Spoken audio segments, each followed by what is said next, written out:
les amis, je vais vous parler des notions d'erreur. Toute mesure est enclenchée d'erreur, quels que soient les soins apportés à sa mise en œuvre. C'est pourquoi une mesure complète doit comporter la valeur mesurée et les limites de l'erreur possible sur la valeur donnée. Définissons d'abord les notions de précision et d'exactitude avant de poursuivre. La précision traduit les degrés de proximité que l'on observe entre différentes mesures qui ont été obtenues par la même méthode. L'exactitude exprime la proximité entre un résultat et sa valeur réelle ou posimételle. Cette dernière notion nécessite la comparaison entre différentes méthodes. Jean joue avec Thomas au tir à l'arc. Pour cela, il fabrique une cible, un disque constitué de circonférences concentriques peintes de différentes couleurs. L'objectif est d'atteindre le centre des circonférences. À une distance de 10 mètres, Jean tire 5 fois, avec des tensions et des directions différentes. Ces flèches atteignent toute la première partie du disque limitée par la petite circonférence, mais se distribuent à des points plus ou moins éloignés les uns des autres. Quant à Thomas, il tire toutes ses flèches avec la même tension et la même direction. Ces flèches atteignent la dernière partie de la cible, mais se concentrent autour d'un point. Les tirs de Thomas sont plus précis que ceux de Jean, car Thomas a reproduit pratiquement les mêmes résultats pour chaque tir. Ceux de Jean, par contre, sont plus exacts, car ils sont proches de l'objectif tiré. Type d'erreur en fonction des origines. Nous distinguons deux types d'erreurs suivant les origines. Les erreurs systématiques et les erreurs aléatoires ou accidentelles. Les erreurs systématiques sont celles dues à des causes connues et influencent l'exactitude de la mesure. Elles ont pour cause 1. La méthode de mesure. La méthode de mesure choisie peut entraîner une perturbation sur la grandeur à mesurer. Par exemple, pour la mesure d'une résistance électrique, on a le choix entre le montage amont et le montage aval. 2. L'utilisateur. Lors d'une mesure, l'indicateur de l'appareil de mesure peut s'immobiliser entre deux traits de la graduation, ce qui oblige l'utilisateur à estimer une fraction de division de l'échelle de lecture. Il en résulte une erreur inévitable. 3. L'appareil de mesure. La précision globale d'un appareil de mesure dépend des imprécisions de conception et de fabrication. Plus la fabrication est soignée, plus l'erreur est petite. De plus, l'erreur dépend de l'étalonnage de l'appareil, l'objet à mesurer et autres perturbations. Les paramètres à mesurer peuvent être complexes et on se trouve dans une situation où on est obligé de faire des approximations. Exemple, négligence de la poussée d'Archimède lors d'une pesée. Les erreurs aléatoires ou accidentelles. Les erreurs aléatoires sont accidentelles et affectent la précision de la mesure. Le but de répéter un grand nombre de fois la mesure du même paramètre est d'obtenir une estimation aussi précise que possible de la vraie valeur cherchée. Elles peuvent avoir comme cause 1. L'utilisateur. Par exemple, l'erreur de parallaxe commise lors d'une lecture sur un appareil de mesure. 2. L'appareil ou instrument de mesure. 3. Le montage. Les mauvais contacts, serrage des pièces, état des surfaces, fil de connexion et les défauts d'isolement peuvent causer des courants de fuite ou des bruits électroniques. Erreur et incertitude suivant l'expression de la mesure. Suivant l'expression de la mesure, nous distinguons deux types d'erreurs et d'incertitudes. A. Erreur et incertitude absolue. B. Erreur et incertitude relative. A. Erreur et incertitude absolue. Considérons les valeurs suivantes. V. La valeur mesurée de la grandeur. VE. La valeur théorique exacte de la même grandeur. L'erreur absolue, notée epsilon A, est l'écart qui existe entre la valeur mesurée et sa valeur théorique exacte exprimée avec la même unité. Epsilon A égale V moins VE. La valeur exacte de la grandeur à mesurer est souvent inconnue. Il faut évaluer une limite supérieure de l'erreur absolue, qui n'est autre que l'incertitude absolue, notée IA. IA égale à SIP des valeurs absolues de epsilon de A, où SIP des valeurs absolues de epsilon de A est le supérieur des erreurs mesurées. L'incertitude absolue s'exprime dans les mêmes unités que la grandeur mesurée. Erreur et incertitude relative. L'erreur relative est le quotient de l'erreur absolue à la valeur exacte et représente l'importance de l'erreur par rapport à la grandeur mesurée. Epsilon R égale à epsilon A sur VE, soit epsilon R égale à V moins VE sur VE. Comme il s'agit d'un nombre sans unité, il est exprimé en pourcentage. Epsilon R égale à epsilon A sur VE fois 100%. Également, si la valeur exacte de la grandeur est inaccessible, on prend la limite supérieure de l'erreur relative. Cette valeur représente l'incertitude relative.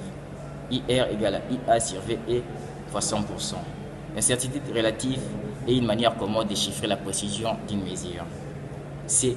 Calcul d'incertitude pour les opérations de base. L'instituteur Pierre Matondo de l'Institut Kikanda dans la ville de Kinshasa Distribuer à chaque élève une feuille de papier au format A4 2016 et demande de noter sur celle-ci sa longueur grand L, sa largeur petit l et sa masse petit m.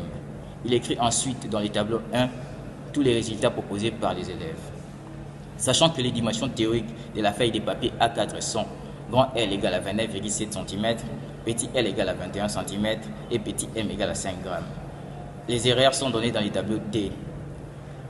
Les incertitudes absolues sur ces trois valeurs sont IA de grand L égale à 0,1 cm, IA de petit l égale à 0,1 cm, IA de petit m égale à 0,3 g.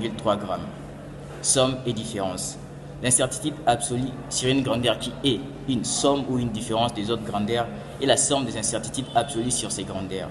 L'incertitude absolue sur le périmètre est IA de P égale IA de grand L plus IA de grand L plus IA de petit l plus IA de petit l égale à D facteur de IA de grand L plus IA de petit l égale 0,4 cm. Soit l'incertitude relative IR égale IR IA de P sur P fois 100% égale 0,4 cm fois 100% sur D facteur de 29,7 cm plus 21 cm égale 40% sur 101,4, approximativement 0,39%. Produit et quotient. Prenons le cas de la surface d'un rectangle. Soit un rectangle de longueur grand L et de largeur petit l. Sa surface est grand S égale à L fois petit l. L'incertitude absolue sur la surface est la somme des produits de l'incertitude absolue sur la longueur multipliée par la largeur et de l'incertitude absolue sur la largeur multipliée par la longueur. IA de S égale à IA de grand L fois petit l plus IA de petit l fois grand L. Soit IA de grand S sur S égale à IA de grand L sur L plus IA de petit l sur petit l. Pour finir, prenons le cas d'une grandeur qui est quotient entre deux autres. Par exemple, la masse surfacique notée sigma, donnée par sigma égale à m sur s. L'incertitude absolue sur la masse surfacique est IA de sigma égale à IA de grand M sur petit s plus IA de S sur S carré fois M. On demande à l'élève Mafuta qui a produit la première mesure de calculer les incertitudes absolues sur la surface et la masse surfacique de sa feuille. IA de grand S égale à 0,1 cm fois 21 cm plus 0,1 cm fois 29,7 cm égale à 5,07 cm carré. Soit IR de S égale à 507 sur 623,7% égale à 0,81% approximativement.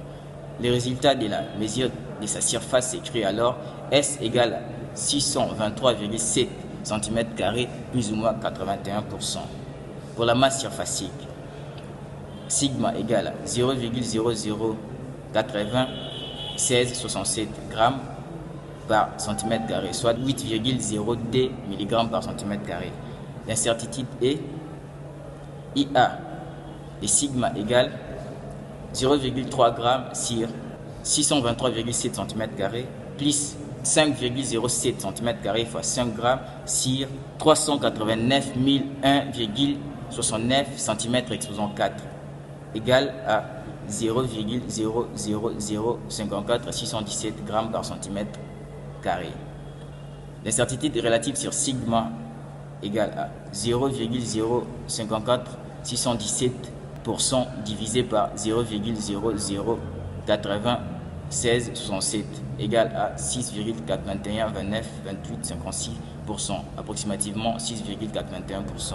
Les résultats de la masse surfacique s'écrit sigma égale à 8,02 mg par cm² plus ou moins 6,81%. Comme nous l'avions dit dans l'introduction, il n'est pas possible de mesurer une grandeur physique, chimique, biologique qui soit totalement exempte d'erreurs ou d'incertitudes. Tout résultat présentant un intérêt est exprimé avec ses limites d'incertitude.